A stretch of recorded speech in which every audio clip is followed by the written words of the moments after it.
So in this deep video, I'm probably going to land myself in hot water with this opinion, but we're going to play a clip from Isaac Bruch. He's one of Johnny Depp's friends or accomplices, family friends, and there's this whole Amy Heard, Johnny Depp thing's a pretty heated discussion, but I'm going to play this clip, and then we'll get into my opinion after that. So here we go. So many people have been affected by this malicious lie that she started and she created. It's not fair. It's not right what she did and what happened for so many people to get affected from this. It's insane. And Mr. Baruch? How this happened. And here we go with my unpopular opinion about this case. If you don't want to waste another 5 minutes, here's the too long didn't read.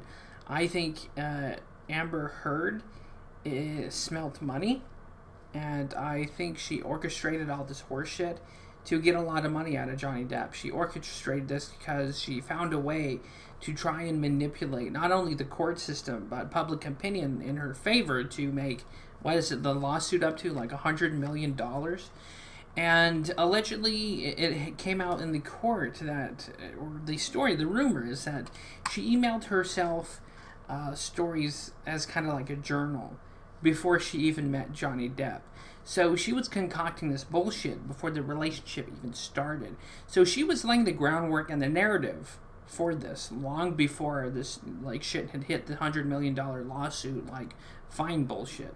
So unfortunately for Johnny Depp, he found the worst woman imaginable to trust, and he's paying for it. The people around him are paying for it. They're being besmirched by, you know, these bullshit news agencies, whether it's like what's the extra and all these. So anyone he's being associated with is being smeared as like DV apologists or R-rated apologists. So people's reputations are being destroyed because a woman wanted more money out of a rich man. And there's even a story that I'd like to share with someone I know. Of course, details are going to be left out. So there's this individual whose wife, they were divorcing. And it was a custody battle, a lengthy custody battle. Lawyers were involved.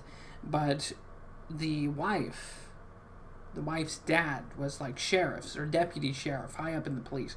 So he already had in with the judge and the justice system. Well, there's a fair trial by jury of your peers. And did he get it? No, he didn't. In fact, he had to pay child support, and they took his children. And to this day, it's still the most gut-wrenching thing to see a child stolen away from a parent, regardless. On either side of that equation, I'll be fair here. That's horseshit. But yeah, more times than not, the man in the case or instance gets shafted. And the same thing with all this Me Too stuff. Is there domestic like violence, workplace violence, or that happen? Sure. But there's a small like section of loud thoughts that utilize this to further their career to get more money that cheapen the very real violence and violence that happens in the workplace. They cheapen it by them wanting to profit off, defame, and destroy men because they get off on it. They're like third-wave feminists that are real sick, sadistic bitches. And you know, it's like with the Jodi Arias thing. If I'm getting my cases mixed up here, I think she was the one where she shot her husband and stabbed him like 34 or 40 times and then claimed it was self-defense and then showed up at court and dressed all like sheepish like some high school nerd and then was like caught on a hot mic saying that she's got the jurors like fooled, and then the hammer dropped on her. So it's just a big like unfortunate Johnny Depp, that poor bastard. Pardon my term, and of course I shouldn't be saying this without more like spot on details, but from what I've seen and heard about her like setting up the emails and laying the groundwork for this narrative that he's an abuser is pretty suspect. And the fact that she borrowed scenes from Gone Girl is quite interesting, isn't it? And there's just things that doesn't add up. I think she's a thought that Smelt Money, and if you were a real victim of domestic violence on this level, I know, why would you stay with a man that beat you? You feel me? Like, why? There's a lot of things that just don't add up. It doesn't smell right. My gut tells me otherwise. So that's my opinion. Whether you like it, you want to cringe, or like leave a downvote and an angry comment, go ahead. But and I'll be fair here in closing in this video. There's terrible people out there, men and women alike. But there is one solid fact that remains, that the justice system, when it comes to child custody, alimony, child support, and things like that, is often scaled against the man, because the woman can play on the heartstrings of the jurors, if there are women on the jurors, to go their way. And so what we have is supposed to be a neutral justice system is kind of skewed against the male more times than not. And especially with these cases where you have women having one-night stands and then later accusing the men of or sexual right? I have to do that, by the way, the stupid self-censorship here on YouTube, because you can't talk about any of this without netting some kind of bullshit community guideline strike.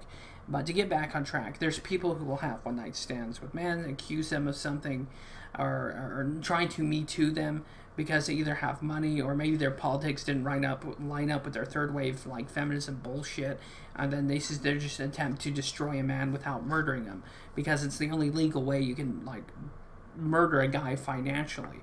And if that's the reason why a lot of men are kind of standoffish about marriage, like the groupthink is this, or this is my personal opinion. If you have 3/4 chance that every marriage is going to fail, that's 75%. That's 75% in odds against you, because if you fail, you're losing half your shit, you're losing your children, and you're going to be paying child support until they're 18. So, like, you have 75% chance at 3 strikes of being, like, fucked financially and economically for the rest of your life. Sorry, but I ain't even gonna play with that hand grenade. I mean, like, comparatively, it's far less painful to play Russian roulette. If you don't know what that is, it's where you get a revolver and you have one bullet in the chamber and you go... That would be far less painful than going through not only a court battle, custody cases, and all this shit. And lawyer fees are like expensive. Like, it could be anywhere from like $1,000 to probably $10,000 like an hour. So if your court's being dragged out, that's added, financial and economic woes for either person engaging in the bullshit, or even if you have to defend yourself, God forbid. So I think Amber Heard, pardon my expression again, is just using this shit to try and get an easy $100 million. That's my opinion. And if you don't like it, I guess you don't like it, and that's my shared opinion on this. So if you're in a relationship, basically any advice I can give is you can't really trust people this day and age. Especially with this Amber or Amy or whatever the hell her name is. Like, she set that shit up before they met and were in a relationship. So she gone girled Johnny Depp. This is essentially what happened. And regardless of your opinion on Johnny Depp, that's a pretty shitty, inhuman thing to do. But then again, there's shitty, inhuman people in this world on both sides of the sexes. So watch your ass out there. That's all I'm saying. So there's this is just extra content that I came across, and it's something that needs to be shared with additional quick reaction to. So here we go. If things get physical, we have to separate. We have to be apart from one another, whether it's for fucking an hour or 10 hours or fucking a day. That's Johnny Depp saying that. Does that sound like someone who's a abuser? He's saying if things get physical between us. He's not saying if I get physical. But listen to what Amber Heard has to say. We must. There can be no physical violence. And he's saying that as a man who's more the dominant of the species.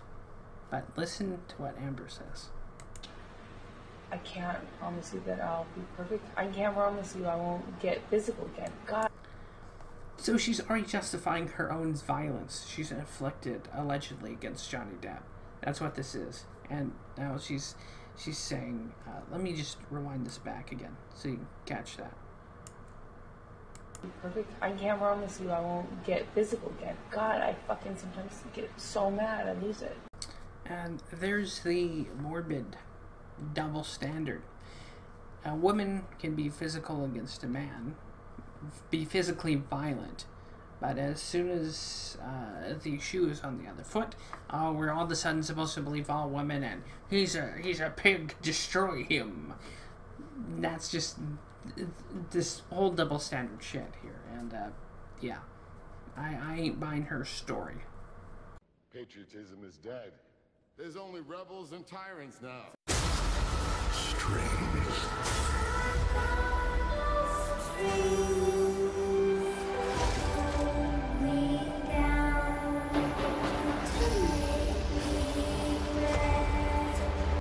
A world ready for the righteous and the pure to inherit.